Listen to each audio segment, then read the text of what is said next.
there was a crook that got a security job at Heathrow. Right, he was a crook and he got a job at Heathrow. As robbers steal another £2 million. Apparently security down there is lax. Yeah. Is that a concern for you? Is this another? Yeah. 2 million? Yeah. Why is all this money at the airport?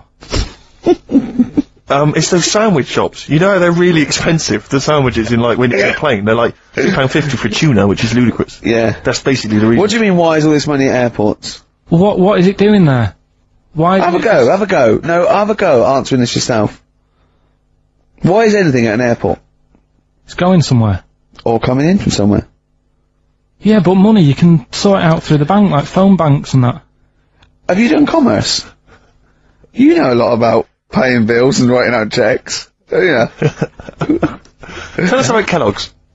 What was it like? What was in the factory? Was it just like squashing bits of corn? Pretty boring, really. Just loads of conveyor belts, boxes of cornflakes everywhere. Just what you imagine. Yeah. So is it more, this is where you might be working? This is where you're likely to work? Possibly. There was 2 trips. There was that and a trip to Manchester Evening News. Okay. And I left that early because I had a job in Cordon Bleu. In Kellogg's. Cordon Bleu, what's that? It's like a supermarket. Yeah? And I had to leave the trip early and the teacher went mad saying they thought I'd got lost on the, in the building and stuff. What, you didn't tell anyone? No, because it was like day 2 of working in this supermarket and I couldn't be late. I thought by the time I explain where I've got to go and everything, I'll be even later. Sure. So I just left, and then apparently they were searching the building and everything for me. How old were you? Stuck in a printer. Dunno. Stuck in a printer? I don't know. What was the printer's name? You worked at a supermarket called Cordon Bleu. Yeah. Cordon Bleu! Brilliant. That's great, isn't it? It's rubbish. Oh. Got sacked. What did you get sacked for? Messing about in a, back in the car park round the back. Yeah. Right, there was a grid. And all the concrete had gone funny, so when it rains, you got like a big lake. Oh, yeah. Right? And I got in, do you know those big metal trolleys you get to, like, put all the food in whilst you... Oh, yeah. And I got in one of them, and pushed myself out into this lake. Of cement? No, water. It was full of water, because it'd been raining. Right. And I got stuck in the middle, right? And the boss was like, where's Karl? He's meant to be doing, facing up the beans. And I was like... and you were stranded in a lake. So someone said, I saw him messing about out the back. He came out and saw me stuck in the middle of this lake in a trolley. And he said, get back in. I said, would you say, no, I'm filming sharks? I said, it's too deep. I can't get out, you'll have to pass me something. And he said, I'm not passing you nothing. He said, you can get out of there and walk through it. I said, I'm not, I've got my trainers on, probably the same ones. Yeah, you risked your life for them. Yeah. I said, I'm not getting these wet. I said, what are you going to do? I said, I'm going to wait for the water to go down the grid. He said, the grid's blocked, now get out or you're sacked. I said, well, I'm not getting out. He said, right, you're sacked. So you were sacked? How long did you have to wait for the water to go down the grid? In the end, I did get bored, and I sort of did a bit of a leap and a jump, and got 1 foot wet. How long were you waiting? Maybe about half an hour. Just think of it! Just think! I mean, how did he get himself into that situation? That's fantastic. Should we play a record? Oh, definitely. That's a joy. Oh, you're an absolute pleasure. More White Van Man next time on the show. Electric Soft Parade. I keep trying to get the album for free from you, Karl. You've not sorted me out yet. I have to rely on other people to give me different copies. No, I did try, and tracks. I'll keep trying. Please do. This is one called There's a Silence, Electric Soft Parade. Gomez and Shot on XFM 101.9. Sorry, I was going to tell Steve something. Talk amongst yourselves. When you were out there, Johnny Mango phoned up and said to Karl, come on, when are we going to do this thing? And Karl got all nervous. Right, and he went, you don't want to do it, do you? He said, well, it's going to get out of hand. I just wanted to go as high as a tree. And, he went, well, you can.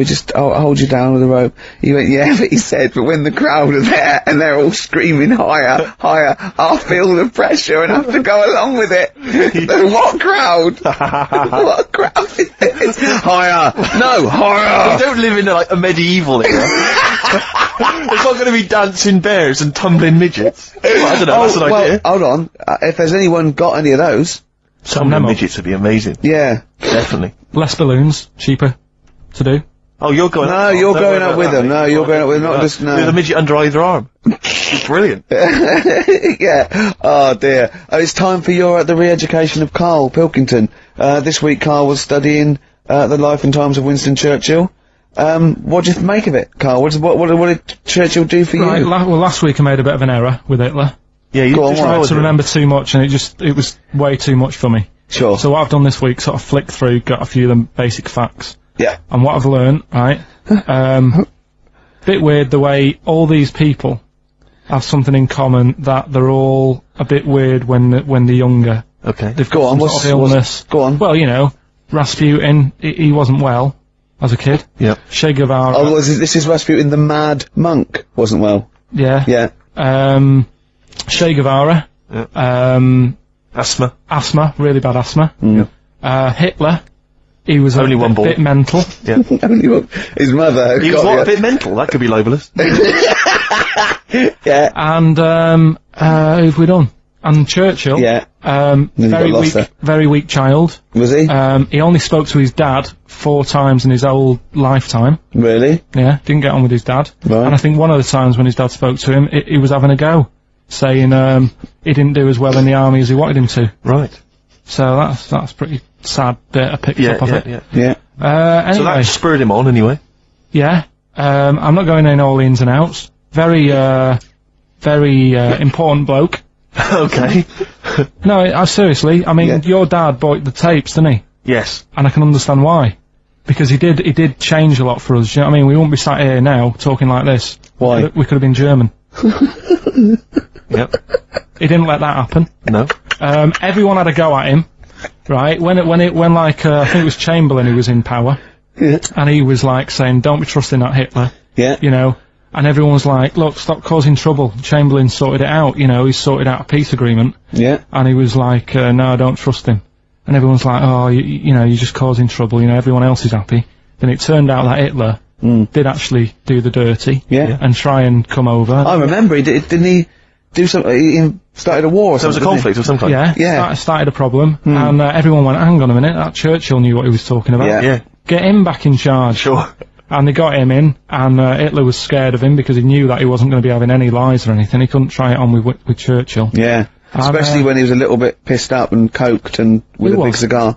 Churchill. He wasn't he wasn't doing that.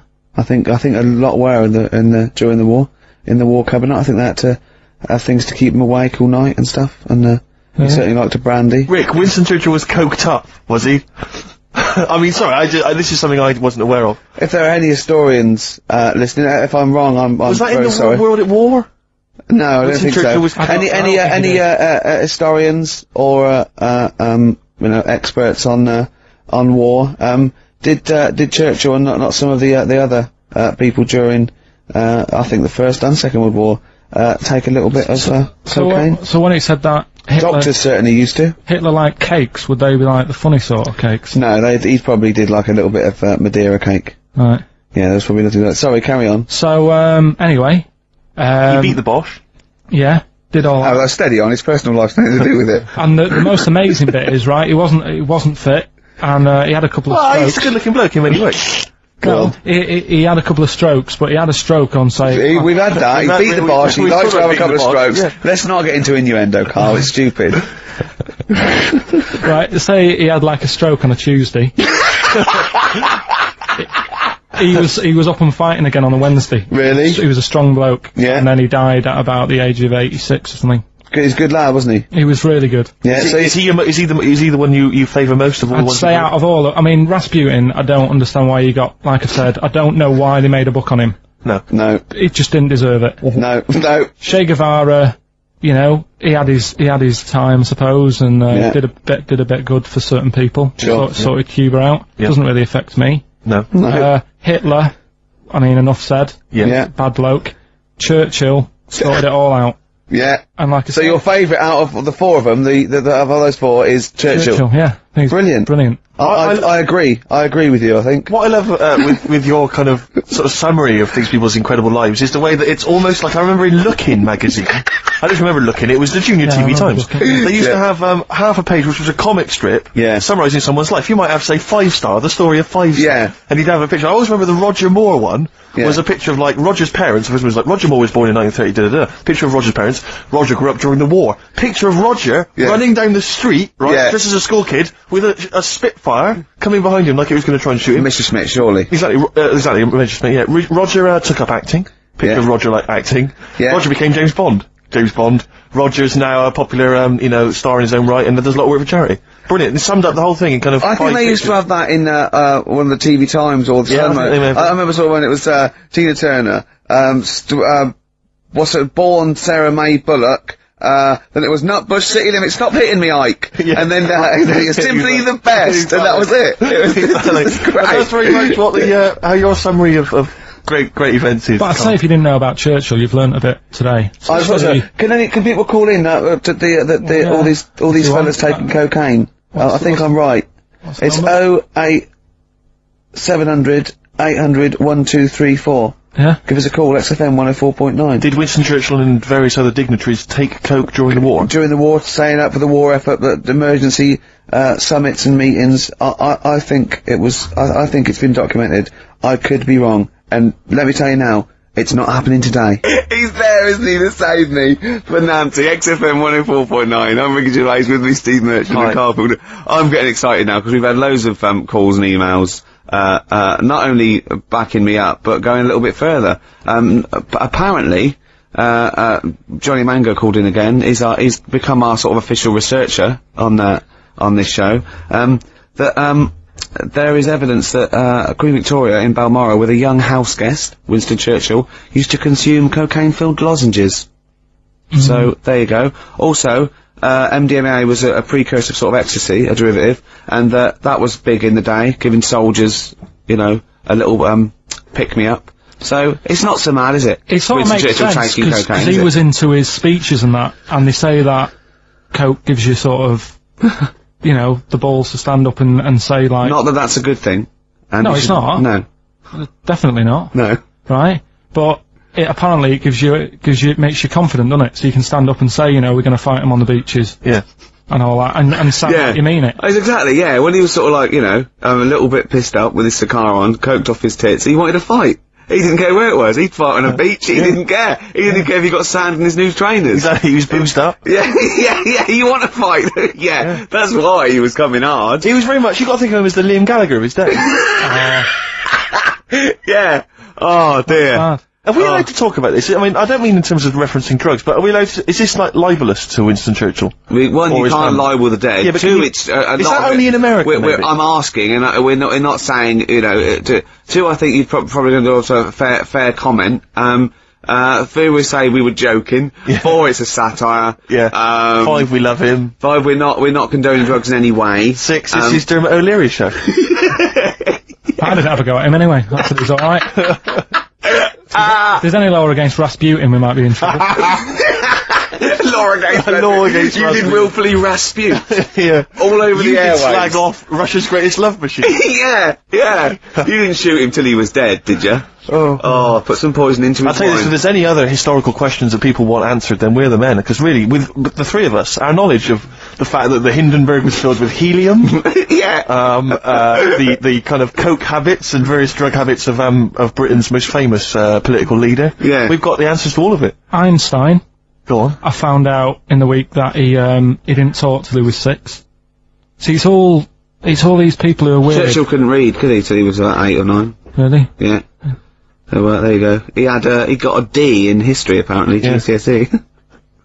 Just one better. No, but, Karl, called me in the week, and he was a little bit stressed, because he's had a bad week now. He got stressed about Hitler and Churchill, and I said, well, we're chilled out a little bit, and I'll teach him something a little bit, cosier. And I said, like, what about animals? No, you know, not frightening other animals. You're interested in animals, aren't you? Yeah. You know, and he went, all right then. And then he went, okay, here's a question for you, Heather. So there's 3 animals without ears. He said, and I've told you one. And I went, well, that's the snake, because he was talking about the snake. I went, hold on, Karl, there's loads of animals without ears. He went, there's not, there's 3. I went, there's loads. I said, jellyfish, worms, single-cell protozoa, peripherous. But he went, oh, what are you talking about? Animals, proper animals. I went, they are animals. He went, no, proper animals. And I went, do you mean mammals? He went, what are you on about? I said, are these animals, have they got legs, and are they fur-bearing, right? And he went, one is. They've got legs. I went, I don't know, I give up. He went, right, the turtle. I went, right, yeah. And he went, and the bumblebee. He said, that's the one with fur. That's the one with fur. The one, what are you thinking? What is in your head, Carl? Which has got the most fur, a bee or a turtle? It's not fur. What is it? Well, it's, you know... He's done you there, Gervais. Pseudo hairs, isn't it? It's like it's a hair, it's a keratin thing. It's not like we have, like mammals grow fur. Do you know what I mean? Yeah. He's not convinced. When we say like fur, mammals are warm-blooded creatures. Yeah. Often, usually placental, there's a few exceptions, right? That give their milk to their young, nurture their young, and they have fur. Have you heard about oysters? Oysters? They're 1 minute they're a man, then they're a woman, then they're a man again. Like Eddie Izzard. Now that's libelous. He's a transvestite, could I say. He's not a transsexual. Let's say that straight away. I'm retracting that. Right, go on then, give us some more facts. No, I've got you, Aesop's Fables. No, but you had some more facts you told me that were dead good. I just wondered if Steve knew them. What? What do you want to know? The ones that you read out to me. You had one about the spiky thing. Go on. Porcupine. Give me a clue. How many spikes has a porcupine got? Dunno. How many was it? I think it was about 10,000. But, these aren't the most interesting facts, are they? It's alright. It's alright though, isn't it? Yeah. And he went, but how can they say that? You could say that, you know, we've got a certain amount of hairs in our head. I went 100,000 average. He went, yeah, but I haven't. So how do we know that that porcupine that they've counted is the same for all of them? Might have had alopecia. yeah, he might be a particularly hairy one. You know what I mean? Right, you got a, do you know what a fable is? I'll try to explain briefly. Do you know what a fable is? I've got a rough idea. Okay, it's a thing that uses sort of, metaphor, analogy, just to explain sort of, morals. I mean, they're very old, for a start, and it's all I'll give you an example of one. A quick one. Oh, the one about the dog with two bones. He goes to, a dog's got a bone, he sees a reflection in the lake, and he thinks, oh, that dog's got a nice bone. I'll have that. And as he goes to get that one in the reflection, he drops the one he's got, and that's one about, you know. I think I was told one when I was younger. Go on. I think it was one. This young lad, he's got a dog, right, and he's about 8 years old, and this dog, he's had it since he was about 4, and it's a bit tired now, and it chucks sticks for it, and it doesn't go for it. And, he's saying to his mum, oh, I want a new dog, because this one's useless, it doesn't do what, you know, it doesn't have any fun with me. So they say, oh no, but you know, Rover's a good little dog, you should look after it, and he's like, oh, I don't like it, I want a new one. So they buy him a new puppy, and it's running around, yapping about, and he's loving it, and he's playing around with it in the grass. And then, one day he goes to the park, and he's messing about and rolling about with it, and he falls into the lake, right? And the little puppy's like yapping at him, and he's going, help me, little dog's yapping. And then the old dog comes, and gets his collar, and it pulls him out of the lake, and he goes, oh God, you know, why did I forget about you, you're the better dog. And he loved that one again rather than the puppy. I got a feeling that was Lassie. Well, yeah, that was an episode of Lassie. What's the moral? What's the moral there, Carl? What's that telling, what's that explaining through analogy? Sort of, don't forget the old. So look after old people.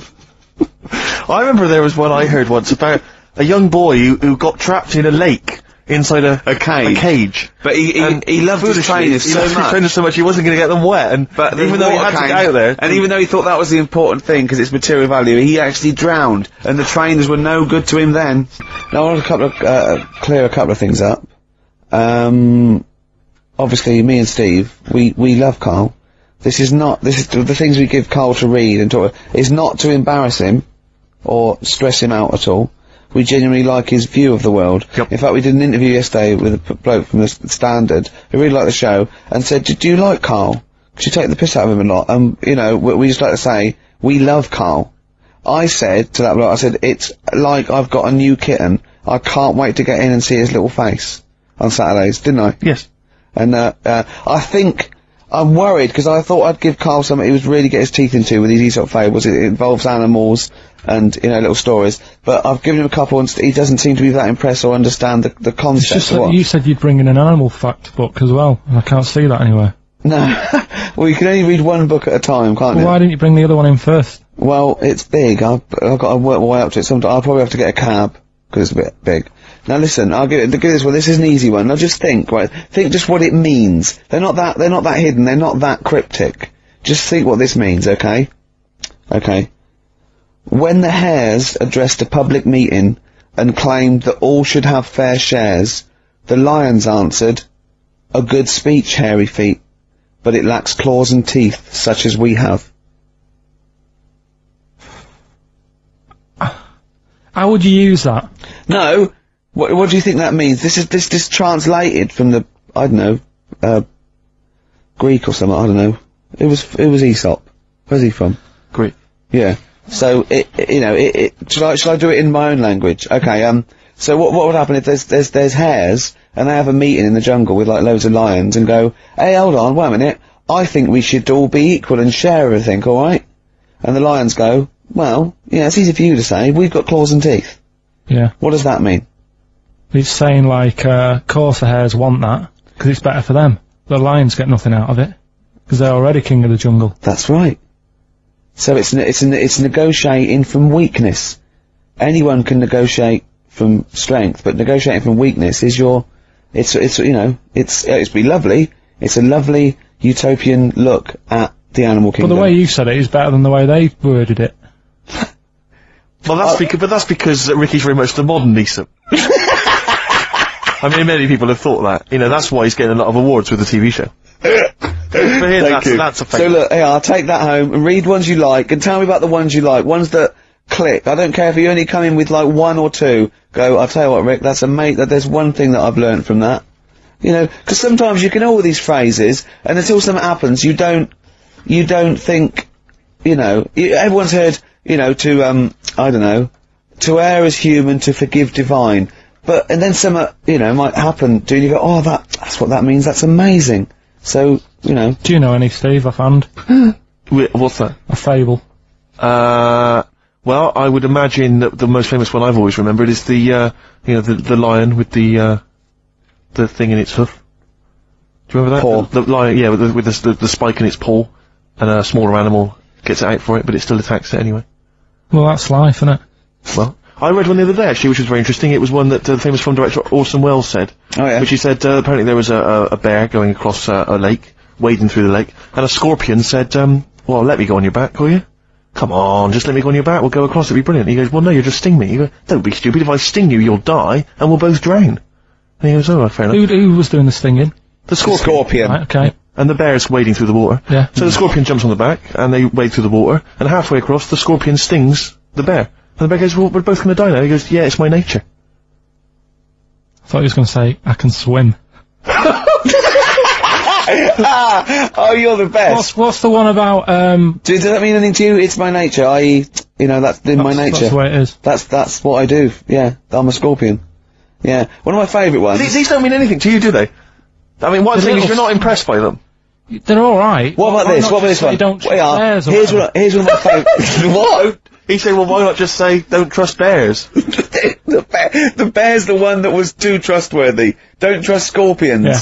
Right, here's one of my favourite ones of all time, okay? A lion is dying, he's an old lion, he's in the front of his cave, and all the animals come around, like the foxes and the hyenas, and the rabbits, and they're all taking the piss out of him, and they're laughing at him, and they're laughing and going, you can't fight us now, and just before he dies, he goes, fine, but I was a lion once.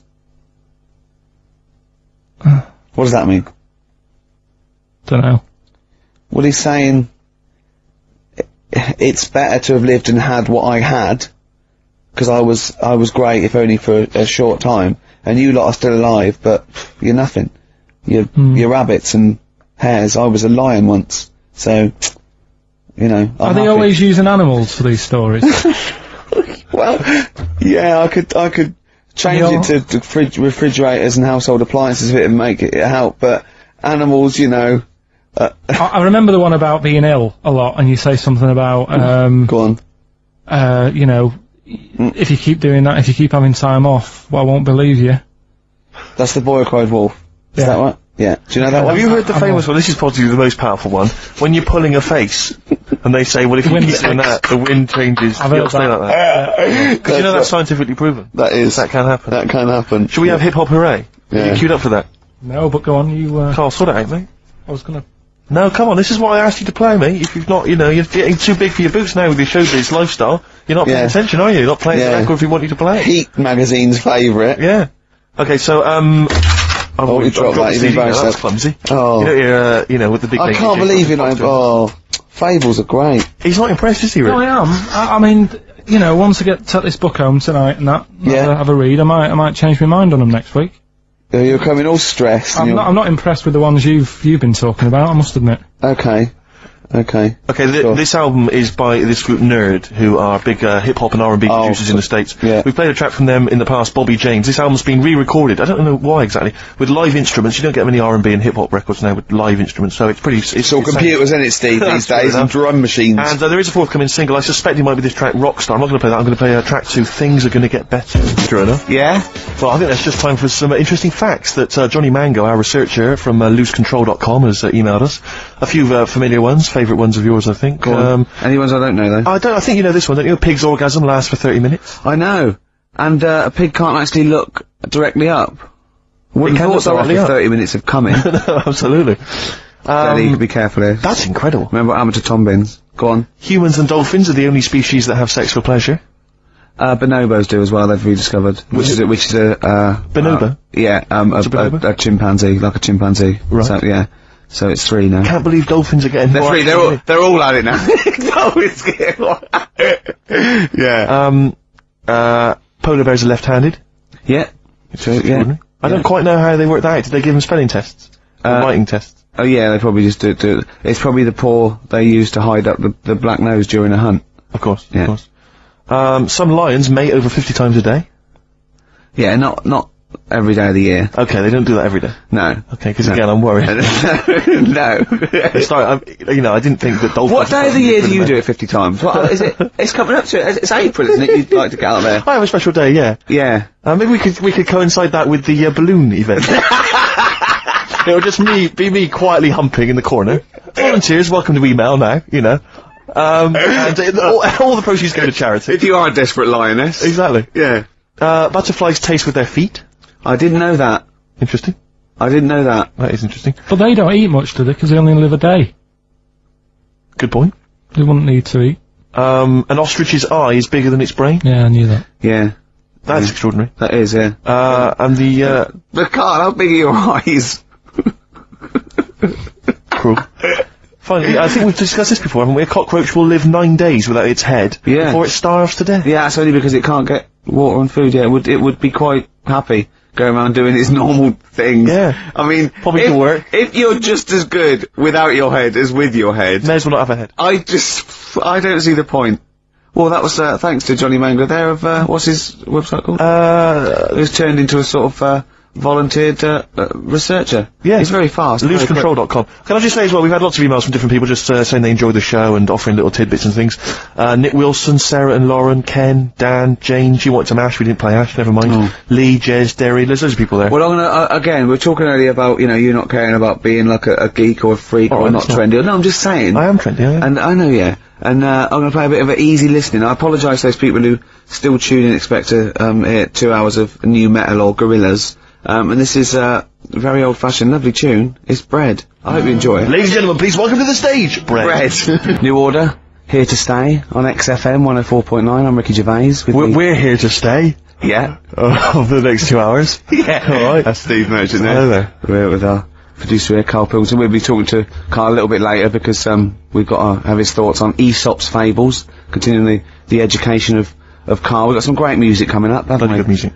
A little bit of what have we got? Happy Mondays. Bad Little Boy. Yeah, all that. Bob Dylan. All sorts coming up. Yeah, Rick, I don't know, I just wanted to bring your attention to this. Someone passed this on to me. It's from the Guardian's media website. There has a sort of website that's dedicated to kind of media information. Is this about our complaint? Well, the headline is Comedian Rapped Over Radio Innuendo. Right. Jessica Hodgson has written the article. Are you familiar with this? Have you seen this? Be careful now, because we actually got a complaint, and a lot of people don't know this, we got a complaint upheld. And well, all of this we're very sorry. We didn't mean to offend. and it was a while ago, so we are going to be very careful. Carl's getting very nervous. We're just going to read out. We're not going to editorialise, Carl. We're just going to read out what The Guardian printed about us, alright? Okay. Comedian Ricky Gervais has had a dressing down from a broadcasting watchdog for his repeated use of the word cock in a lunchtime radio show. That's alright, that's what it says, fine, Carl. that's what I just... He's not going to say it again, he's not... Yeah. Go on. Imagine this is the news, and I'm reading it. Yeah. The Broadcasting Standards Commission upheld a complaint against the comedian for coarse sexual innuendo in the programme on London station XFM. The Commission acknowledged that the presenter's remarks were intended to be humorous, but took the view that the amount and detail of the coarse sexual innuendo had exceeded acceptable boundaries for broadcast, said the BSC in a statement. The complaint objected to a section in the Comics Saturday afternoon show when he discussed the different meanings of the word cock. Gervais wondered aloud whether the word was acceptable when discussing birds, but not the male sexual organ. A BSC spokesman said the comedian went on and on about it for nearly 5 minutes. XFM, a self-styled alternative radio station, said in its defence that its remit was to provide cutting-edge programmes for a youth audience. The station said the programme's brief was to include elements of alternative comedy within certain shows that would not fit within a more mainstream radio station format. In this particular show, it was not the presenter's intention to shock when they took a humorous look at how the English language could be construed in different ways within different contexts. Gervais, whose big break was on Channel 4's 11 o'clock show, has shot to household status through the portrayal of David Brent, the middle manager from hell in BBC Two's cult show The Office. Just in case you didn't know what I was talking about. Yeah, he's a household name, but they just thought... You might not have heard of him, but he is a household name. Now, that's good reporting, and they're quite right about it, and just to remind people, it was when Steve said the only, bird that hasn't got a penis is the swan, and I went on about the male bird being called the cock, but I couldn't use that to mean, and, you know, it was childish, you know. But, what annoys me is, I'm sure I've heard things on, like, Radio 1 like that. Oh, what's what's her name in the morning? Sarah? Cox. Yeah. And, there's a DJ, like Karl, Cox? Yeah, so you got, Karl. What's the matter? I'm just saying. You're just saying there's a pair of DJs on, Yeah, but you know. we've done this. And, what are you talking about? We're just talking about... names. They're just saying the names. Now, I love Cox in the morning. You're a big fan of Cox. And at night. What's the matter with you? Come on, Carl. Alright, we've taken it, have you actually been rapped over this? No, I don't know what Have you had a dressing down? No. When did that happen? I don't know. I was meant to tell you, and I never got round to it. Okay. Thanks then. So don't do it again. Oh, Can I just add that, in case you don't know what, you know, the frequency is? Yeah, exactly. Why did they say that? Are they not, so you know what you listen to, so you go, I'll tell you what, I like that radio station. Yeah. And it was XFM 104.9. Exactly. I'll listen to that again. You'll listen to that, you can retune. Yeah. I was wondering actually, Rick, Stay locked up this end of the dial. True enough. I was wondering, because, you know, obviously we're still trying to campaign to get Karl into the air. Yeah. With the balloon, enterprise, and obviously the work's been done on that, don't fret, don't worry. A lot of people are asking for an update, but, you know, we'll obviously let you know when it's all gonna take place. Yeah. But I was wondering These things take time. Exactly, but I was wondering whether we should also have another kind of campaign, some kind of campaign, maybe one that could involve you, Rick. Because I'm particularly concerned, Karl, I don't know how familiar you are with this, with Ricky's eating habits. Because he eats so unhealthily. No, it scares me. No, come on, Rick, don't give me this. I'm getting better now. No, you're not getting better. I have a smoothie every day. Yeah, but I've told you before, that's largely sugar. No, homemade one. I don't care, Rick. That's not enough. It can't counteract, right? This is Ricky Gervais's idea of health eating, right? We'll be in the canteen at the BBC. He'll go, I'm going to eat healthy today, which means he'll have 2 slices of pizza instead of pizza and chips. That's basically that's his theory, right? And it's like, I don't know what, because he can't eat anything which doesn't sting the roof of his mouth with flavour. So like, for instance, he's always got headaches, he's always got a headache. Okay, that's because you just drink coffee and Coke, you never drink water, your body is dehydrated. And I said to him, drink a glass of water. No, boring. It's boring, water. I don't know if we were in the desert, stranded, boring. It's boring, Steve. I'll wait till the next cafe. Right, and sometimes he'll go like, oh, I'll have a salad, right? He'll get like a feta cheese salad, right? And he'll eat the little bits of feta cheese, leave the salad. Then he goes downstairs and goes, I'm still hungry. It didn't fill me up, that salad. I go, no, what didn't fill you up was the 200 milligrams of goat cheese that you ate. That's what didn't fill you up. So this should be a campaign. I don't know whether I can observe it, people could sponsor him, something. Just eat healthy, we could do it for some kind of big charity. Fruit.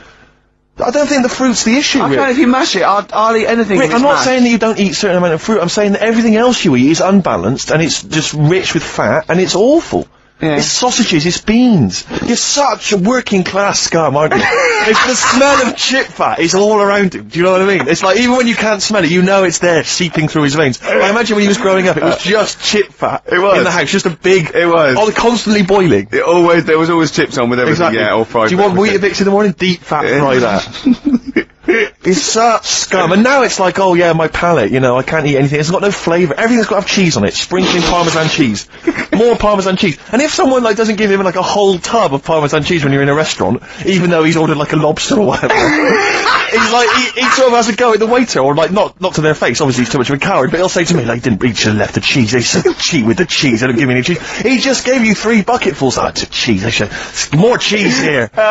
It's pathetic. So I just think we should do something, because I'm panicked. I'm worried, you know. I'm worried. I've started working out a little bit. I sort of work out twice or 3 times a week. I don't think that's going to counteract it, Rick. And I drink water through the night when I wake up when I'm dehydrated. From all the booze you've just drunk.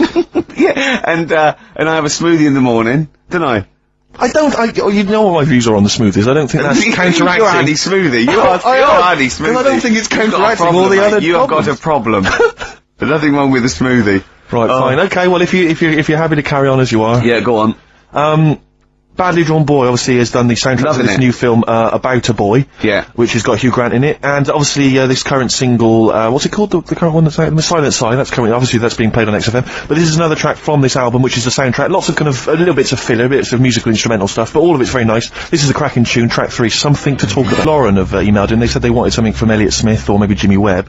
That's actually produced by the producer of Elliott Smith. And Is that I haven't brought any Jimmy Webb into the album. No, we'll maybe play that next time. I'll play some next week. That's Badly Drawn Boy though, from the soundtrack to this film About a Boy, and that's called Something to Talk About. We've only got the stuff in the library. Do they want 4 non-blondes? Because we've got that in the library, haven't we? The best of Tony Basil. And we've got just about every song that In Excess ever recorded. Exactly. We don't play enough In Excess. I don't think we do. No, I can't believe it. XFM 104.9 coming up. White Van Karl. White Van Karl. I was obviously out with Karl last night. Oh yeah. I realised this because we went out. There's what's the name of that evening? Marketplace, extracurricular. Yeah, various XFM DJs go down there and just play an eclectic mix. Spin some tunes on. Absolutely, and I'm thinking of doing it in a couple of weeks, Rick. And obviously, you know my turntablist skills now are pretty something to behold. And I tell you this, I did an amazing mix the other day with my friend Dan. We spent 2.5 hours on it. This is how we spend our evenings now. 2.5 hours mixing from a trip hop sort of hip hop style beat into Arthur's Theme by Christopher Cross. Great. When you get caught between the moon and New York Written by City. 4 people. Bacharach, Carol Bayer-Sager, Christopher Cross, and a 4th one. Phone in. If you know that. Maybe we should. But who knows the 4th person credited on that tune? If I were a prize. 700 800 1 2 3 4. Also, someone else to phone in. Right? I saw an advert. Right, there's advert toys. I think it must be. Is it because it's Easter holidays or something? Right. And I was watching today, and there's one of those Transformer type things, and it goes in its shield. It strikes and then goes into its shield, and it goes into a little pod. And I'm sure it was called a Bolock. Right. Now I must have misheard it. There's no way you can call a little kid's toy a Bolock. So, can you phone in? I'm quite willing to be wrong. It'd be very disappointing, but, are people making little Bolocks for kids? Yeah. 08 700 800 1234. And what was the other question? Was there, the other question was who was the fourth person that wrote Arthur's Theme? Yeah. When you get caught between the moon and New York City. Crazy, but it's true. Yeah. The only thing you can do is fall in love, Karl. So I was out with Karl last night, obviously party animal, he's hanging out with some of my friends. You enjoyed yourself, didn't you, Karl? That's alright. But you were a bit worried about Jennifer Lopez, weren't you? Yeah. What was the concern? I don't really know what's going on in the pop world. You're joking. No. Go on. And I was there in the toilets, right? And I heard it playing out on the speaker, and I heard the DJ go, there you go, that's Left Eye Lopez there. That's not... And I thought, it's Jennifer Lopez. No, it's the little one. She had some sort of eye injury.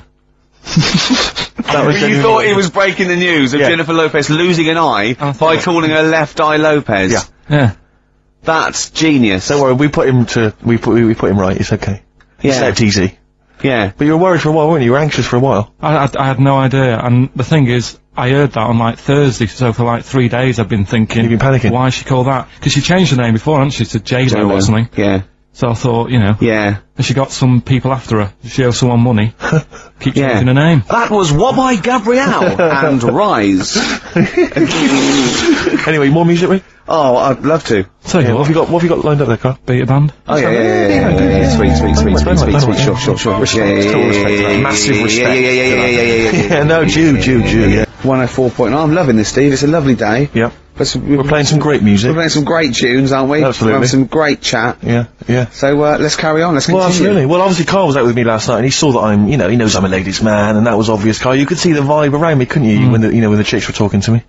And, just remembered recently, actually, I was on a train coming back from, hometown Bristol. And I was on the train, and, this girl walks on, good-looking girl. I thought, hey, a largely empty carriage. I'm thinking, my luck's in. Because I take every opportunity, Carl. That's the thing about me. I don't choose. She was a good-looking girl. She sat down. I thought, she sat down right near me. I thought, brilliant. As, this guy comes up behind her, and says, I think it's probably a boyfriend or something, sits down next to her. And I listened in on the conversation, obviously, because I'm pretending to read. It was very clever. I read the same page for hours, so I was pretending to listen. I was listening, but pretending to read. And, I realised that it's not her boyfriend or anything, it's just some guy she's met on the platform. And I'm thinking, brilliant, if she's the kind of girl who's just going to start talking to someone, on a platform, on a train, brilliant, I'm going to be in here. Because he was only going one stop. So I'm thinking, what's the worst that can happen? He'll nick off, I'll get chatting to her, and, who knows, I could join the... is there a train equivalent? Foot High Club. The Foot High Club, brilliant. And, so I'm excited, I'm listening in. And, they're talking, it turns out that they're both kind of, graduates, they've just finished university, or they're coming to their finals or something. And they're chatting away, and he's making a couple of witticisms, and she's kind of tittering at his jokes. I'm thinking, right, I'll tell you this, if she's laughing at this kind of material, I am gonna blow her away, with my kind of anecdotes and wry observations, It was weak stuff, I gotta be honest. Really? He was coming out with nothing. He was running on empty, as far as I'm concerned. Yeah. And she was loving it. So I'm thinking, brilliant, I'm gonna be right in here. And then they get moving on to higher brow things, and, I think she was going to study kind of Marxism or something like that, or communism, something. And she was asking him, as by way of conversation, she was asking him what he knew about Marxism, and he was fumbling for his vague knowledge of it that he had in his life. And I'm just sat there thinking, come on, love, in any given capitalist environment, the proletariat will revolt against their oppression by the bourgeoisie, and after a brief period of socialist rule, emerge as a classist society governed by community cooperation. Well, if that sort of talk wouldn't get a woman hot, I don't know what you'd use then. If Marx and Engels is not going to get a woman sweaty down below, then nothing is. So my name is You're just biding your time. Exactly. I'm just going to go in for the kill any minute. Yeah. So anyway, it comes to his stop, right? He gets off. I'm thinking this is a piece of cake, and he gets off, and off he goes. He walks off, and I'm thinking, brilliant. And I thought, I'll wait till the train's pulled away. I'm not going to leap in straight away. No. And he comes back along the carriage, and I'm thinking, hang on a minute. He goes, listen, do you mind if I give you my email address, right? And if you want to get in touch, email me. I'm thinking, come on, you loser, get off now, save your face. Please, before it's too embarrassing. She accepts the email address because she obviously doesn't want to hurt his feelings, whatever. I'm thinking, fair enough, she's a good woman, I'm liking her. I'm thinking, that's my kind of girl. So anyway, he gets off. I'm sat there, the train pulls away, I'm thinking, I'll wait a few minutes, I'll just, give it some time. Her phone rings, it's her friend on the phone. And, she starts to, and I was listening in, and she was going, just met a guy on the train. I'm thinking, that's true enough. She goes, he was a good-looking guy. I thought, you're having a laugh, love. To be honest. Because I was looking at him, and she said to her friend, he looks a bit like tennis player Boris Becker. I thought, you should be so lucky, frankly, because I saw him, he had awful facial hair, if that's what makes him look like Boris Becker. Terrible little goatee beard, it was laughable. I thought, I don't know, and then she goes to thing, and she's like, I met him, we got chatting and stuff, and she was going, it's not often that you meet someone, generally in life, who's, kind of thoughtful and intelligent and funny. I thought to myself, I'm not even going to waste my time with you, love. Frankly, if that's what you thought of him. You just walked away. And I'll be honest with you, I didn't even bother talking to her. No, I didn't even waste my time with her. If she thinks that bloke is not only great looking, but funny and intelligent, and she got on well, and he was polite, and it was a chance meeting, and he thought, and she thought that you were like a freaky looking dork who didn't even have the nerve to speak. If that is what she thinks, then I don't want to know it. I couldn't, you walked away, and good luck to you. And I have my dignity intact. Yes, and she's nothing. Well, coming to that time where we do White Van Man. Absolutely, with producer Karl. And Karl's also going to be telling us his slant on fables, on Aesop. Absolutely. I was out with Karl. I know shouldn't be. Yeah, well, I broke the rule as well. I know. Well, I was out with him the night before, I think, and we were just chatting. And as you know, we're going to Edinburgh for a week. Yeah, that's all three of us. That's all three of us, yeah. There wasn't, I just wondered for a minute if there was some arrangement you two had made. Like next weekend, just popping out there seeing the sights. Yeah. No, we're going to do a week's broadcasting from the Edinburgh Festival. And, you know, and Carl's going, I bet you lie in, don't you, and all this. And I was going, well, yeah, he's going, well, he wants to be up at 9:30 and out looking at the sights, you know what I mean? Yeah, but anyway, and I said, have you ever had haggis? And he went, it's black pudding in it. I went, no, it's mince. He went, I like mince. I went, yeah, but wait, it's mince in a sheep's stomach, right? And he went, what, they force feed a sheep, then kill it? Imagine that, Carl. It makes sense, though, doesn't it? No, it doesn't make sense. They force feed a sheep mince, and then kill it till its stomach's nice and full, and they go, oh, this one's full, kill it, before it starts digesting it. Of course they don't.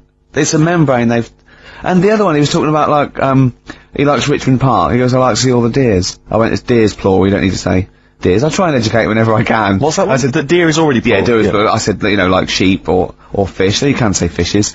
And we were laughing at us. I said, do you know the, plural of, mongoose? Because a lot of people think it would be mongoose. It's not, it's mongooses. Do you know what Carl said? Plural of mongoose. Mongoose, yes. Plural of mongoose? It's worth a competition. No, it's not, no. No, go on. Carl, what did you think the plural of mongoose was? Mongs. Play a record after this white van, man. Do you want to play, Oh, let's play a bit of Dylan, yeah. This is a beautiful track. It's, Just Like a Woman. Carl went, he's got his headphones on, so he's speaking a bit loud. The harmonica's playing. In a whiny Manc accent, when the harmonica's going, that's an annoying sound, that, innit? God. Oh, bless Bob Dylan there. An annoying sound there. Did you hear about... The annoying sound of Bob Dylan, like a new album. Yeah. Just that sort of sound always reminds me of, a one-man band. Yeah. Have you heard the story about Leo Sayer with his song One Man Band? No. Years ago. What year was, oh, God. I'm in the mood for dancing? What's the song that he did about a one-man band? One-man band, it was called. Right, yeah. Funnily enough. Yeah, he did that, one-man band, and he was playing it at the Dominion Theatre. Yeah. And apparently, whenever he sort of sang this song, he got the audience involved. And the line in it was, I'm a one-man band. Nobody knows or understands. Is there anybody there can lend me a hand to my one-man band? He said that, and what he used to do, he used to reach out. Oh, yeah? And grab people's hands, and then he'd walk down the middle.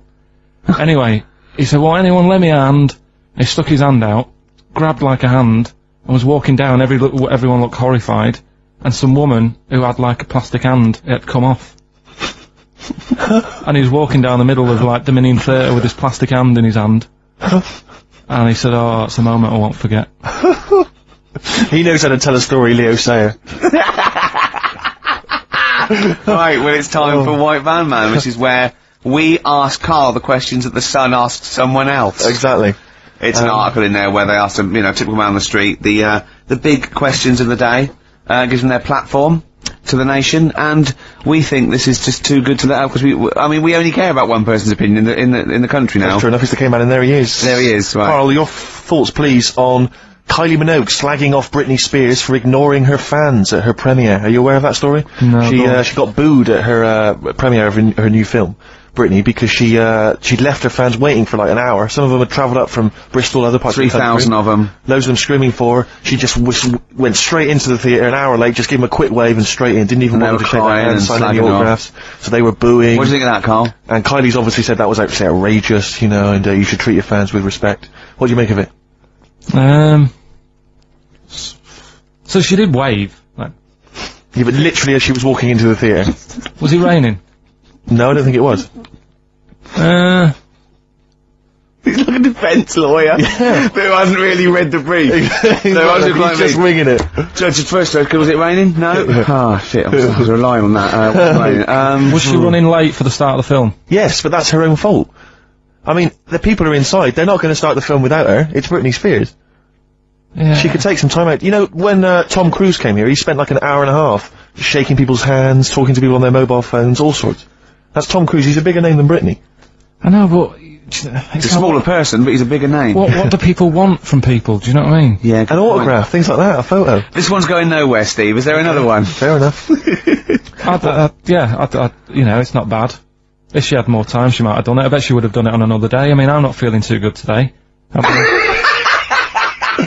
But you're going to still take time out to sign people's autographs, surely, when you leave the building. Yeah, there's always a bit of a crowd, isn't there? Next. Go on. What do you make of New York's ex-police chief saying we need more bobbies on the beat? He's come over here, he's the guy that sorted out crime in New York City. He's come over, he said, you're going all over the place here. You need more bobbies on the beat, more policemen, a visible police presence. There was something last week about, some copper in London who was sat on a bench, and he was asleep or something. Yeah. And people were, like, outraged because, like, he should be looking after, England's people, not nodding off on a park bench. Which is a bit daft because they were shouting he should be looking after England's people. Was this the 16th century you went back to? What do you think he should be looking after England's people? Wherever he was, if he was in like a park somewhere, they were like really annoyed because he was asleep. But sure. He was probably undercover. No, but the thing is, if there would have been any trouble, I'm sure he would have woke up. Yeah. If there was any if someone needed help and he screamed, he would have woke up. So I don't know why they were having a go at him. Yeah. And he might not have been there at all, so, it was, he probably have his radio turned on, didn't he? Yeah. Listening to Heart. So you're not concerned then that there's not, the crime's going up? I think there's enough. I see quite a lot of them whizzing around. Okay. You're happy then? Yeah. As long as you're happy, Carl. So you don't think it's too much crime? No. Just the right amount of crime? Yeah. What about the fact that, new gambling laws give Blackpool the green light to become a British Las Vegas? What do you make of that? Are you a gambler? Little bit when I go on holiday, like going in the arcade and having a little flutter. Sure. What's your favourite? I have a go on the fruit machines. Yeah. There's a good one called The Simpsons. Right. Is that your favourite? Yeah, it's quite good. Is that a tie-in with the TV show The Simpsons? Yeah. Okay. Will they make Blackpool the next Vegas? I don't think so. No, nor do I. Can't see it happening. No. You been to Blackpool? Yeah. What was it? It's a bit rank. Is it? It is a bit rough. Okay. Needs a lot of work doing on it. Yeah. No, that won't happen. Okay. And you're not worried about this encouraging gambling, generally? Gambling's not a vice you're concerned about? If you're a gambler, you're a gambler. Do you know what I mean? If Blackpool isn't done up, they'll go somewhere else to have a flutter. Sure. So it's not going to make any difference. Okay. No. Okay, jolly good. What do you make of the So Solid crew's Ashley Walters being jailed for 18 months? Obviously not a very good example to his young fans. He should have got more. Do you think? I had a dream about him the other night. Go on. About the group itself. Okay. I had a dream that... Were they all there? Because there's a lot of them. I couldn't remember all their faces. To feature in a dream. I had a t-shirt on. He had etc. Exactly, He had etc, yeah. I had a t-shirt on. You had a t-shirt on? Yeah, and it said on my t-shirt, So Solid Poo. And I was walking down the street and they came towards me. Wow. And they were just about to beat me off. That's a great dream. That's amazing. That's amazing. I love that. We've all had 30-year-old. We've all had that anxiety dream. Oh my goodness, what if I meet the So Solid crew and I'm wearing a t-shirt that slags them off? Oh, I don't believe it, yeah, yeah. So what happened? Did you get beaten up in the It was one of them where I woke up. Do you know I've been telling you that I keep getting them things where you feel like you're falling? Oh, yeah. It was the same sort of thing. It's you know I'm not a real psychiatrist, don't you? You should, you know what I mean? You do know a lot about a lot. Yeah, I do, thanks very much. And, if I'm at home talking to Suzanne about something and I don't know the answer, I think, right, I'll ask Ricky that one soon. Yeah. Thanks. But you know that, I think you might have mentioned before that apparently if you die in a dream, it means that you're dying in real life. Yeah, well that's it, if you don't... But apparently if you get beaten up by the So Solid crew in a dream, it means you're being beaten up by them in real life. Yeah, that is true. So you probably work a lot of people have been Yeah. Terrifying. Absolutely terrifying. So yeah, lock him up for longer. Okay. Finally, what do you make of Halle Berry becoming the first black woman to win the Best Actress Oscar? Did you see her speech? Got on my nerves. Did it? I mean, it's good that she won. It's nice for anyone to win an award. Yeah. But she did go on a bit. And, I've been in that same sort of position. What? Placing an Oscar? Well, I got, what they used to do at school is, okay. If you did a full month without being off, you got a gold certificate. Okay. And I did a month once without having a day off. And I went up, and I didn't make a fuss. You didn't start crying? Got a play record, mate. Well done, though. Were you the first kid in your school to do that? I don't think anyone else got the certificate. It was only because I was never in. They tried to encourage me. It was just for you. They mounted an entire ceremony. Bella Sebastian on XFM 104.9. I'm Ricky Gervais, with me Steve Matchin, I see. Well, I mean, it is indeed wise words, Rick. I'm worried that people are going to get out of the office now and into the sunshine and not be listening to the show. There's always the transistor radio. That's true enough. You're heading down to the park. Take it along. It is time. Keep it low, though. Don't want to irritate other people. No, yeah. And if you do want to irritate them, spit on them. It's better. Exactly. And kick them and throw little rocks. Exactly. With me, Karl Pilkington. We're into this way into the second month of the education of Karl. As you know, Karl got 1 GCSE in history and E, and we've been cramming, haven't we? Oh, Rick, before you mention that, can I just say something? Obviously we always do this thing with the Sun, White Van Man, where we read this thing out from the Sun and query Karl, and I was out with some friends last night, and my friend Dan always listens to the show, and he said, Karl, I love the bit when you answer questions in the Sun. Why do you ever know what the questions are before they're asked, or is that your first answer? And Karl said, no, that is it. They don't let me see what the questions are first. They don't show them to me, and I always get really anxious and get really paranoid. And I was just wondering, have you seen the error there, Karl? Have you seen the mistake you've been making? Right? You're worried that you didn't get the questions beforehand, right? What? How could you maybe combat that, do you think? How could you combat that if you're really nervous, coming maybe you wanted to sort of have some views or ideas beforehand? It's your error, isn't it? Do you know what I mean? It's your show if you want to, like, take a chance with me. No, his point is this, that if you're really worried about it, how could you get hold of those questions in advance? Is there any way you could get hold of those questions in advance? Yeah, but is it always in today's? Is it always in Saturdays? Yes. So they don't do that every day of the week? They do, but I always take it from this Saturday. Right, well, yeah, but that would cost me money. I'm not on enough as it is working here on a Saturday. Okay. How much is the Sun? 30p. Yeah, well. You're not made of money. Yeah. Actually, it's 40p on a Saturday, I don't know what I was thinking. Well, you were studying Aesop's fables, weren't you, this week? Now, I'm gonna be very liberal here, and let you talk about it. It's not a test, I'm not, hey man, just like chill out, I'm not this like rigid, sort of, box in society. Just tell us your views, just tell us your vibe on Aesop. Tell us something, what have you learnt from his fables? He, made a bit of money out of something that's quite simple. Yeah, I don't know if he did make any money out of it. I mean, I think it was published like thousands of years after his death, but go on. Yeah, they're just little stories. I mean, enjoyed them. Yeah. Didn't learn anything from them. Okay. Or did you see? Because it's teaching through sort of like metaphor and analogy, and maybe it all seeps in and it's all subliminal, and maybe in a way your subconscious is teaching you. No, it's silly, Rick, it's silly. If the stories were done in like a real way, that there's like a man and a woman, and it's a little story that something happened to them in life, then you learn something, but it's all about, a gorilla and a fox are walking through the woods. How often does that happen?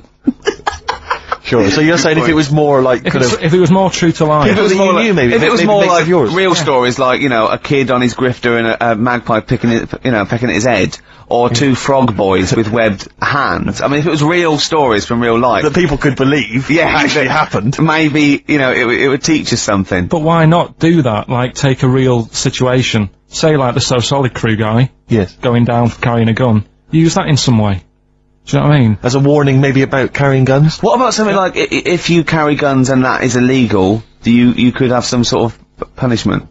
Yeah, that's good. So it doesn't bother you then that the fact that these fables have been used for many, many generations to educate maybe young children or even older people, the fact that they've served a brilliant function and they've become classics, that doesn't bother you? You've seen through them? Well, they don't always work. Okay. When I was out with Rick the other day, he brought one up. Oh, I told him one about the two mice, the industrious mouse who, throughout the summer, he would be storing berries, nuts and berries, and he'd be storing it, and the other ones just be eating off the trees and running around and having a laugh, and they go, well, you're gonna become hungry, and he'd go, oh, I'll worry about that when it comes to it, and they'd do that, and he'd be storing his nuts and berries, and autumn came, and the mouse was still playing and not doing anything, and then winter came, and the silly mouse was, like, shivering, and he went and knocked on the mouse's door, and went, I'm freezing and I'm starving, and the clever mouse said, well, I told you, didn't I?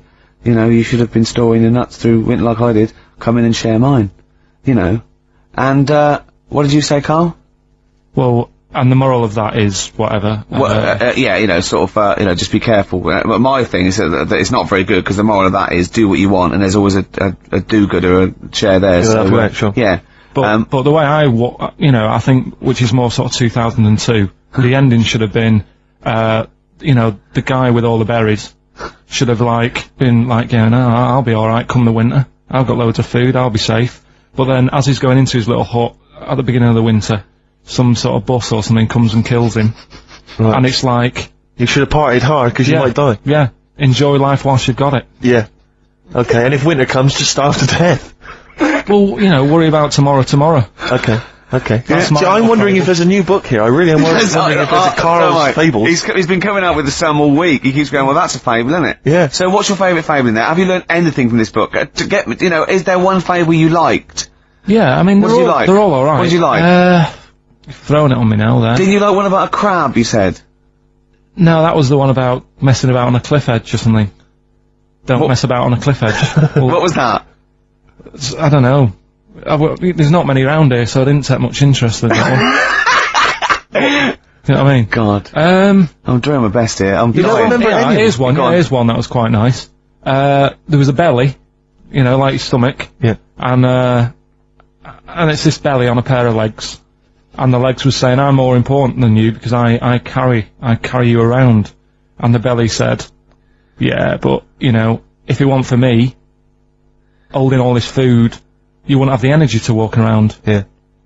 And that means, like, you know, rather than working on your own, it's best to work in a team. Yeah. So, Well, the one similar to that I was taught when I was little was, a vision of, heaven and hell. And, it went down to hell, and in hell, right, there was these, people had like 20-foot long, chopsticks. yeah. And they were eating their food, and they couldn't get the chopsticks into the food and get it round to their mouth because they were just too long. Right. Right, that was how. And in heaven, they had exactly the same thing, but they were feeding each other. What? Alright. You don't like Chinese food? Is that what you're thinking? Is that what your concern is, Carl? No, I'm just... Well, see, the one I remember, and I can't remember the ending of it, it's about two nuns in a bar. Yeah, oh, I know. I can't remember what it is. Yeah, Remember that's that it, one? yeah. Or are they on a bike? That's two adventures. It's the same nuns, but they go to all sorts of adventures. They're normally quite erotic adventures, Well, though. they are, but there's one where they're driving down a cobbled street, I remember. I'm Ricky Gervais, with me, Steve Merchant, Hello and there. Carl. Well, Carl, I really don't think you got your teeth into the fables, really. I don't think you... There wasn't anything to learn. I read a couple, thought, yeah, that's alright. And put it down again. There wasn't anything to learn. It was all stuff I knew already. But made up with nice little foxes and bears and stuff. So... Yeah. But is that one about, like, that one we spoke about, like, when the hares are going, we should share all our food, and the lion said, that's a good argument, but it hasn't got the teeth and claws that we've got. That's lovely. Because it's sort of like, you know, that's an indictment on sort of, you know, you could say it's an anti-equality almost, you know, you could get really sort of deep into that. You know what I mean? You could... No? Big philosophical ideas in a nutshell, not interesting? No, not really. Okay. Okay then, well, you're gonna hate this then. I've brought in the concise Oxford Dictionary of Quotations. Now, just look at some of your favourites. I'd suggest going straight to things like, Wilde, or, Newton, or Churchill, or, You're a big fan of Churchill? Churchill. Yeah, like oh his well, arm. he's the boy. Yeah, right, okay, let's, go through that old Kramer, blah, blah. Newton, right, right, here's a famous one, okay? This is Isaac Newton. If I have seen further, it is by standing on the shoulders of giants. Do you like that one? So there's a meaning in it. Yeah, yeah. Well, he hasn't actually stood on the shoulders of giants. So remember, he's an amazing, inventor and mathematician, and he discovered the incredible, laws of the universe, and he's saying, yeah, okay. If you want a good view, move into a multi-story.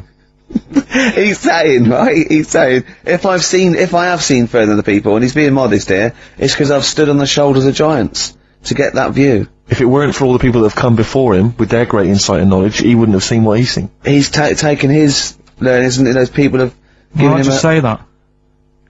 Instead of making up, that's what I've got a problem with. People don't say what they mean. poetry, art, and... In yeah. life, though, people never say what they actually mean, and, you know, there's loads of books on it. I don't know. But the point is that he's just summarised quite a tricky idea, beautifully. It's beautiful. That gets into you much deeper than just the words, than just the literal words, you know what I mean? One of my favourites is from an American novelist, and the quote is, talking about the subject of fame and being famous, fame is a mask that eats into the face. Don't you think that's amazing? Meaning? Well, meaning that fame is something that is artificial, that you wear initially, you become famous, but it's ethereal, it's nothing, it's intangible, it's just an artifice. But if you stay famous long enough, you begin to think that mask you're wearing is really your real face.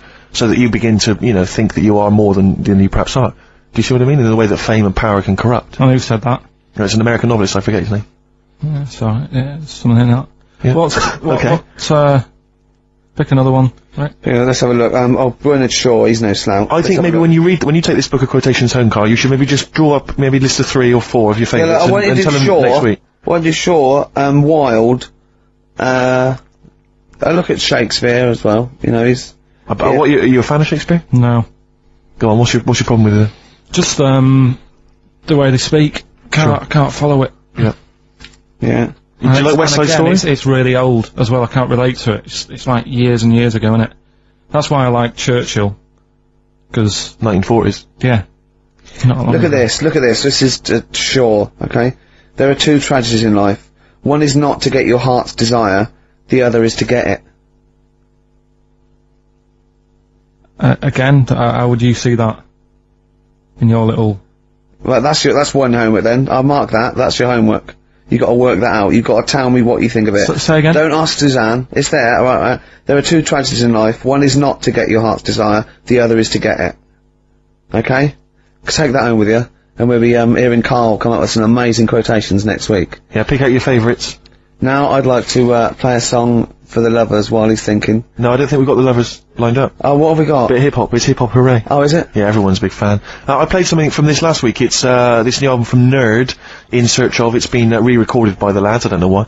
And anyway, it's particularly good. We played last week, Things Are Getting Better. This is the one we have played in the past, actually. Bobby James. Well, just read that book anyway. Can I just say, this is one of a beautiful, it's Keats, right? What do you think of this? A thing of beauty is a joy forever. Its loveliness increases. It will never pass into nothingness. See, this is just like how it was at school now. The last couple of weeks I've been quite interested in what you've been giving me. Now it's really like, okay. I really don't care. Now what about this? Now I did philosophy, and philosophy is obviously the quest for knowledge, and look, listen to this though. This is what Keats came out with. Philosophy will clip an angel's wings. Isn't that beautiful? Yeah. Don't be constrained by what's, dream a little, you know what I mean? Just go beyond. I don't agree with it, but it's a lovely bit of poetry. Yeah. Yeah? So you're gonna read that for me, are you, Karl? Yeah? Yeah. Just pick out 5 of your favourites. Yeah. The ones that mean something to you. And then next week I'll bring you in pictures of animals. Brilliant. Okay? We'll do it. Okay, and some sweets. Rick, I've had a word with some of the top brass here, or they had a word with me in the corridor. If you remember when Did they say, who are you? Pretty much, yeah. Oi, 4 eyes. Yeah. And, no, they said they were saying that, obviously enjoy the show, they love it, and, they're just worried though that in the early days when we started the show, remember we were a lot more informative. We used to do the film reviews, there was things like the gig guide and stuff like that, sure. which we've kind of let go by the wayside. Yeah, they want us to bring that. Well, exactly, so I just wanted... No, the gig guide, I was worried that, funnily enough, the XFM gig guide does not include some of the biggest bands in the world. Okay, alright. Or some of the best venues. That's what worried me. No, look, Rick, just do what you're told, alright? Is it better? There's the gig guide. It's got a lot of big names on it. You're gonna love the gig guide. I need a bet if this is gonna be pretty impressive. Let's play the proper jingle. Okay. Tonight, if you wanna see these 2 bands in a small venue, get down to the Metro Bar on Oxford Street. Doors are at 8 PM and tickets are only £6 to see 10 Benson and Beach Buggy. Alright? Now, if you missed Longwave, supporting the Strokes of Brixton Academy last night, you can catch them headlining Casino Royale at the Monarch. Rick, I missed them last night. How much will I be paying for that? You'll only be paying £5, right? But listen, they're also supported by Shelby and I Remember Nothing. Brilliant. Now, people know about the Brixton Academy, but a little-known venue in Brixton is the Windmill. And you're going to see 3 great bands there tonight. Guapo, Plonquez, and Mechanical Beetles Never Quite Warm. So, Orange Goblin and Grand Magus play the garage, and, Diefenbach and Sudden play the Rotar sessions at Nine Hills Arts Club. So that's the gig guide on XFM. What a load of rubbish. I mean, switch off the jingle. Look at this. We've discussed this before, haven't we? Names for bands that will never be anything. Ladies and gentlemen, please welcome to the stage, Mechanical Beetles Never Quite Warm. Please welcome to the stage, Planquez. Please welcome to the stage, Orange Goblin. Oh, goodness me. Look at this. Oh, God. Orange Goblin. Orange Goblin. It's so rubbish. What's his name? Got a fake tan, hasn't he? That one of his supermarket suite. What's his name? Dale Winton. Dale Winton, yeah. Supporting REM. I remember nothing. Never gonna happen. I mean, please, come on, people, think. Hey, here's a band that plays big venues. Doesn't make them better, sure, but this is Radiohead. Apparently we missed a gig on that gig guide. Drip Feed are playing the Rock Garden on the 21st of this month. Excellent. So, the lead singer just called in with that. He also, left a quote with me, apparently, Coleridge said of Keats, wasn't it? He's, like an archangel slightly damaged. Rick, I'm worried we're getting a little bit highbrow. Do you reckon? Have you got any knob gags you could do quickly? Because I'm just thinking we're switching. There's a lot of people that are going to be turning off. I mean, currently on Capital FM, Chris Tarrant and Dr. Neil Fox together at last. The partnership we've always wanted. They said it would never happen. Do you know what I'd like to see together? That breakfast DJ, Sarah Cox. And who's the dancer? Just Carl. That'll be Carl Cox. Carl, please, why are you suddenly saying these rude words? You've been reprimanded once, don't Carl, say please. that, and don't say it so aggressively, because it sounds like you're saying Cox aggressively. Come on, we've been reprimanded. Yeah. Alright? Just don't use language like that. That's annoying me. Come on. Why is it annoying you? Because we're talking about DJs, that's their names. But you try to be clever. I hardly think that's clever. You've given him Yeah, if that's my best attempt at being clever. I've got rubbish homework this week. Okay, he's really upset about really this. Upset. He was looking forward to animal fat. You said you were going to bring in that big book, 500. I got it off one of those bargain books. I thought it'd be easy, right? Cause it's too elementary. No, but that's more useful than that to me. But it's things like the tortoise has a shell to protect it. That's good. Yeah, but you know, because you thought it was there just to be painted on the tip. Have you ever peeled a tortoise? They fly, they go about 400 miles an hour. It's to weigh them down because they're the fastest lizards known to man. Exactly. Honestly, they run so fast they can go through walls. Yeah. And so their shells put on them in the hospital, in the maternity ward, at a very early age, just slow them down. You let a tortoise out a shell and you won't catch it. Steve, do you know that turtles can breathe out the bum? Turtles can breathe out of their bum. I know someone who can talk out of it, but didn't realise that. Tell us about that. Tell us about that. How do they do that? That's all I know. They go when they go swimming. They can sort of, if they don't want to stick their head out, they can just stick their arse out. Yeah. Why don't they want to stick their head out? I don't know. Just I don't know. Maybe they need to be looking for food under the water. Yeah. And if they stick their head up to get some air, they might miss something. Wouldn't it be easier to have an arse that could forage for food? So they could sort of like lounge in the pool like a jacuzzi, and they're looking around going, alright, hello, hiya, and meanwhile its arse is like munching grass. Yeah, Wouldn't that be easier? Bad breath. Wow. I wish I understood what that meant. Yeah. In all this hilarity. It's like a quote, isn't it? But in all that this hilarity, I'm worried we've forgotten the true meaning of Easter. No, come on, Rick, come on. You're just, you're being frothy and lightweight and a little bit rude, but it's a time for remembering. And chocolate. That, someone did die for our sins. Yeah. So can we just be ashamed to disappoint him? Yeah, can we just think about that and just take a moment just to consider that? Yeah, can we do that? Alright. Yeah. Okay? Yeah. You understand the true meaning of Easter, it's not just about eggs and bunnies, you understand it, don't you? Yeah. What's your memory of it? What's your understanding of it, Carl? Easter, what's it all about for you? What do you have to do at school? Do you have to do anything at school? I think we got a long weekend off. Okay. Really? Yeah. What did they call that weekend? Easter weekend. Brilliant. Okay, and what was the reason for that? Why did we have Easter weekend off? Jesus. Yeah, but what did he do? He put himself on the cross. Yeah. Well, he didn't put himself on. No. Does it mean anything to you? Are you moved by that story? Again, too long ago for me to sort of... Okay. To worry about it. Sure. Yeah. I mean, if there'd been an Anderson shouter involved, yeah, you'd have been there, wouldn't you? You're not well today, are you, Carl? Not at all. Don't know what's wrong with me today. I've got a bit of a temperature. Have you? Do you know Steve, he's always on the go at me. Last night when we were out with his mates, they said he's a bit of a hypochondriac himself. Did they? Yeah. What did they say? What were they saying? He said, I said, Steve's told me he's not feeling well. Is he alright? You live with him? He said, oh, don't worry about that. Really? He's always saying that, and I said, that's a bit of a fable. I said, cry wolf. Yeah, one day they say I've got a temperature, and they go, oh, I've had the Lemsip, and he'll die. Yeah. Yeah. Well, I've learnt my lesson. Yeah. There was one about the boy who cried wolf. the moral can surely only be never tell the same lie twice. You know what I mean? Because if he'd have, like, come up with a different one, he'd have kept them going all year, I reckon. That's a good point. Yeah. I never thought of it like that before. What are we gonna play? A final tune. Have we got, we got a bit of Suede, haven't we? Well, it depends.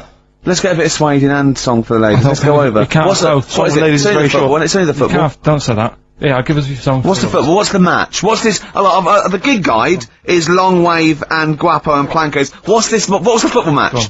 What are the football matches XFM covering? Dunno. What Come on. song would you like? Track 8. So Bolton versus Barnsley. You don't like sport though, do you? A lot Well- of people who do. Huh? A lot of people who do. Right, track 8, what are we going for then?